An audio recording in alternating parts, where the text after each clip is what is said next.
इस खबर के प्रायोजक हैं दास Hyundai, आबुलेन, मेरठ।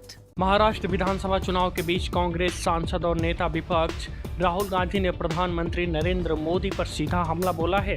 राहुल ने बीजेपी के चुनावी नारे एक है तो सेफ है को लेकर बीजेपी को घेरा है और इसका धारावी प्रोजेक्ट में उद्योगपति गौतम अडानी से कनेक्शन जोड़ा। राहुल ने एक तिजोरी खोली और पोस्ट लहराए। राहुल का कहना था धारावी के भविष्य सेफ नहीं है। सवाल ये है कि सेफ कौन है? इस प्रोजेक्ट से धारावी की जनता को नुकसान होगा। महाराष्ट्र का जो चुनाव है विचारधारा का चुनाव है और 1-2 अरबपति और गरीबों के बीच में चुनाव है। अरबपति चाहते हैं कि मुंबई की जमीन उनके हाथ चले जाए। एस्टिमेट है 1 लाख करोड़ का एस्टिमेट है। 1 अरबपति को 1 लाख करोड़ रुपए देने की बात है। ये बैकग्राउंड मैं आपको दे रहा हूं। हमारी सोच है कि महाराष्ट्र के किसानों को, गरीबों को, बेरोजगार युवाओं को मदद की जरूरत है। रोजगार, महंगाई मेन इश्यूज हैं और हमने क्लियरली बोला है, हर भाषण में मैं बोलता हूं कि हमारी फोकस महिलाओं की मदद करने का है। 3,000 रुपए हर महिला के बैंक अकाउंट में हम डालेंगे। फ्री बस ट्रैवल होगा महिलाओं के लिए। किसानों के लिए 3 लाख रुपए तक का कर्जा माफ होगा। सोयाबीन के 7,000 रुपए प्रति क्विंटल। प्याज के किसानों के लिए fair price committee. Fair MSP कपास के किसानों के लिए। कास्ट सेंसस जो हम तेलंगाना में, कर्नाटक में करवा रहे हैं, वो हम महाराष्ट्र में करवाएंगे। हम जानना चाहते हैं और महाराष्ट्र की जनता को बताना चाहते हैं कि किसकी कितनी यहाँ पे भागीदारी है, कितना पार्टिसिपेशन है, किसकी कितनी आबादी है। हम चाहते थे कि दिल्ली सरकार इसको करे। पार्लियामेंट हाउस में मैंने साफ बोला है, नरेंद्र मोदी जी के सामने बोला है कि हम कास्ट सेंसस करवाएंगे। ये देश के सामने सबसे बड़ा मुद्दा है।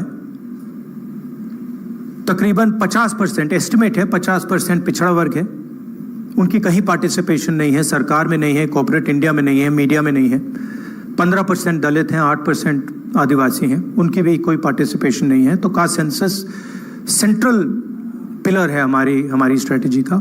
हमने पार्लियामेंट हाउस में मैंने कहा है 50% रिजर्वेशन की दीवार भी हम तोड़ देंगे। वो भी प्रधानमंत्री करना नहीं चाहते हैं।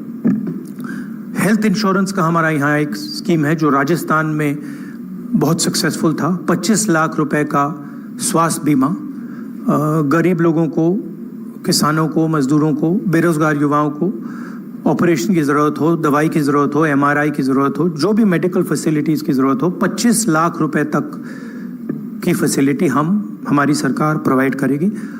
और फाइनल जो युवा हैं, जो नरेंद्र मोदी जी की पॉलिसीज़ ने, नोटबंदी ने, GST ने जिनको बेरोजगार किया है, उनके लिए अनएम्प्लॉयमेंट अलाउंस 4,000 रुपए का मंथली और 2.5 लाख जो सरकारी नौकरियां हैं उनको हम कमिट कर रहे हैं कि उनको हम आपके हवाले करेंगे।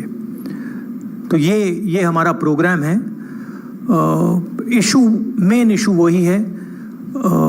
एक तरफ अदानी जी खड़े हैं, धारावी पे निशाना है। महाराष्ट्र की जो धन है उस पर निशाना है। मुंबई के नेचर को चेंज करने का लक्ष्य है। और दूसरी तरफ हमारे किसान, मजदूर, युवा जो एस्पायर कर रहे हैं, जो सपना देख रहे हैं, जिनका सपना हर रोज महाराष्ट्र की सरकार तोड़ रही है। तो ये लड़ाई है। वहीं राहुल गांधी की इस प्रेस कॉन्फ्रेंस के बाद बीजेपी अध्यक्ष JP नड्डा और बीजेपी के प्रवक्ता संबित पात्रा दोनों ने प्रेस कॉन्फ्रेंस कर राहुल पर तीखा कटाक्ष किया है। नड्डा ने राहुल गांधी को लूट का सौदागर बताया। आपने कभी कांग्रेस के जमाने में सुना कि कभी उन्होंने रिपोर्ट कार्ड रखी? आपने कभी सुना कि शरद पवार जी ने कभी कोई रिपोर्ट कार्ड रखा? इन लोगों ने बांटो, फूट डालो और राज करो, अपना ही मैनिफेस्टो लेकर के 5 साल बाद फिर से आ जाते थे, लेकिन कभी भी इन्होंने काम करने के बारे में चर्चा नहीं की। आज राहुल गांधी संविधान की पुस्तक लेकर के फिरते हैं। संविधान की पुस्तक अंदर पढ़ा नहीं है उन्होंने, अंदर उन्होंने देखा नहीं है कि लिखा क्या है संविधान में। जिस बाबा साहब अंबेडकर ने, संविधान के रचयिता ने, उस संविधान में लिख करके दिया है कि धर्म के नाम पर आरक्षण नहीं होगा, और वो कांग्रेस पार्टी आज कर्नाटक में प्राइवेट ठेकेदारों को टेंडर देने में भी 4% का आरक्षण माइनॉरिटीज के लिए रख रहे हैं।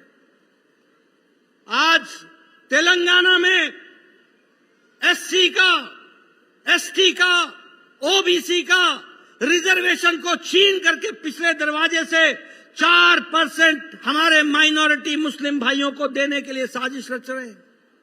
आप बताइए, ये चलने देना है क्या? आप चाहते हैं कि महाराष्ट्र में भी ऐसा ही हो? जरा जोर से बोलो भाई। आप चाहते हैं कि महाराष्ट्र में ऐसा हो? अगर नहीं चाहते हैं तो एक ही रास्ता है, मोदी जी का मंत्र जिसे शिंदे जी ने उतारा है, हमारी युति ने उतारा है, सबका साथ, सबका विकास, सबका विश्वास, सबका प्रयास। हम उस बात को लेकर के चले। आप बताइए, प्रधानमंत्री किसान सम्मान निधि में कोई जात पात पर फर्क पड़ता है? आप बताइए, आवास योजना में कोई फर्क पड़ा है? आप बताइए, आयुष्मान भारत में कभी हम लोगों ने कोई फर्क किया है?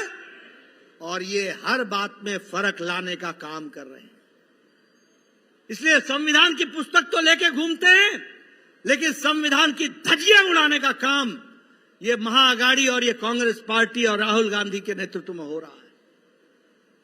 मैं यहां ये भी आपको बताना चाहता हूं, ये बहुत बड़े चैंपियन मानवता के बनते हैं और ये बहुत बड़े देशभक्त बनते हैं। मैं आपको बताना चाहता हूं, आप बताइए, याद दिला रहा हूं सिर्फ आपको, आप बताइए, जेएनयू में नारा लगा था कि नहीं लगा था? अफजल हम शर्मिंदा हैं, तेरे कातिल जिंदा हैं। लगा था कि नहीं लगा था? ये नारा लगा था कि नहीं कि भारत होंगे टुकड़े टुकड़े इंशाअल्लाह इंशाअल्लाह? लगा था कि नहीं लगा था? और आप बताइए, दूसरे दिन राहुल गांधी जेएनयू में इनके साथ खड़ा हो गया था कि नहीं हो गया था? खड़ा हुआ था कि नहीं हुआ था?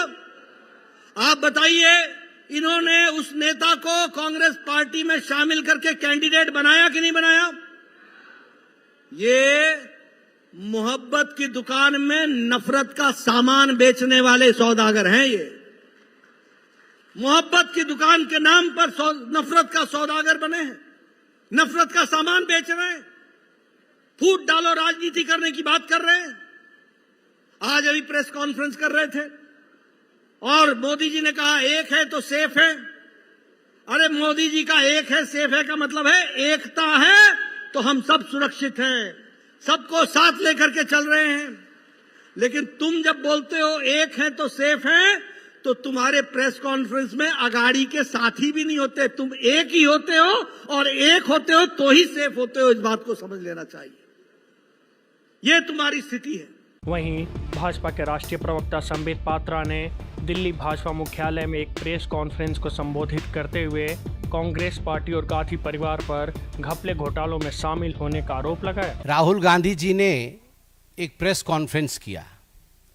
मैं चहेते इसलिए कह रहा हूं क्योंकि राहुल गांधी, मुझे तो समझ में नहीं आता है, मौका तो मिलता है उनको प्रेस कॉन्फ्रेंस करने का, मगर हमेशा वो कुछ न कुछ ऐसा कर जाते हैं जिससे पूरे भारतवर्ष में लोगों को हंसने का, मजाक बनाने का और खिलखिलाने का मौका मिलता है। इसलिए जो लोग दुखी भी होते हैं उनके प्रेस कॉन्फ्रेंस को देखने के पश्चात कहीं ना कहीं उन्हें लगता है कि आज का दिन हंसने का हमें एक मौका मिला है। वही पुराना टेप रिकॉर्डर है, 2-3 नाम होते हैं, उन्हीं को वो रिपीट करते रहते हैं।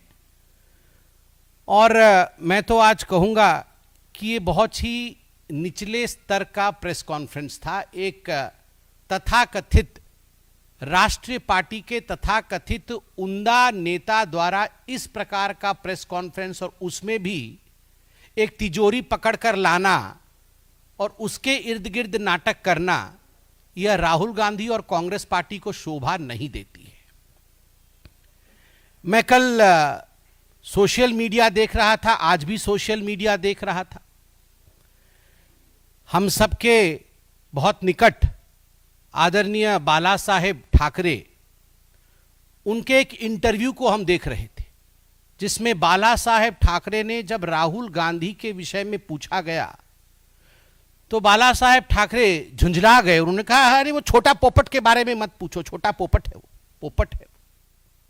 मैं आज इस मंच से कहता हूं और राहुल जी के भाषा में कहता हूं, छोटा पोपट ने किया है कांग्रेस चौपट। छोटा पोपट करे कांग्रेस चौपट। इस छोटे पोपट ने, जिसका नाम राहुल गांधी है, मैं तो आपसे भी कहूंगा कि आप देखिएगा आज के बाद राहुल गांधी का नाम छोटा पोपट पड़ने वाला है। और ये नामांकन कोई हमने नहीं किया है। महाराष्ट्र में चुनाव हो रहे हैं, बाला साहेब ठाकरे को हर कोई पहचानता है, आदर भी हम में से हर कोई करता है। बाला साहेब ठाकरे ने राहुल गांधी का नाम छोटा पोपट रखा है और यह नाम आज महाराष्ट्र के हर बच्चे के जुबान पे होगा कि छोटा पोपट करे पार्टी चौपट। और इस छोटे पोपट के प्रेस कॉन्फ्रेंस को हमने आज देखा है। इस छोटे पोपट के लिए मैं कहूंगा कि जाकी रही भावना जैसी, जाकी रही भावना जैसी, वो समझे सेफ का अर्थ तैसी। सेफ के दो अर्थ होते हैं, मगर जिसकी जैसी भावना है सेफ का अर्थ उसको वैसा ही समझ आएगा। सेफ का अर्थ सुरक्षा भी होता है, सुरक्षित रखना भी होता है। कैसे भारतवर्षियों को, भारत के नागरिकों को घुसपैठियों से सुरक्षित रखा जाए, समझने वाले सेफ का सही अर्थ समझते हैं। सुरक्षा प्रदान करना, सुरक्षित रहना। हमारे राष्ट्राध्यक्ष नड्डा जी ने भी सेफ के अर्थ को बताया है। और सेफ का दूसरा अर्थ तिजोरी भी होता है। जाकी रही भावना जैसी, जो तिजोरी में सेंध मारते हैं वंशों से, दादा परदादा, दादी, पापा, मम्मी, सबने मिलके जो सेंध मारने का काम किया है, तो स्वाभाविक रूप से जब आप सेफ बोलेंगे तो आपको तिजोरी ही दिखेगा। तो तिजोरी में सेंध मारने वालों ने सेफ का अर्थ तिजोरी समझा, इसमें गलती किसी की नहीं है।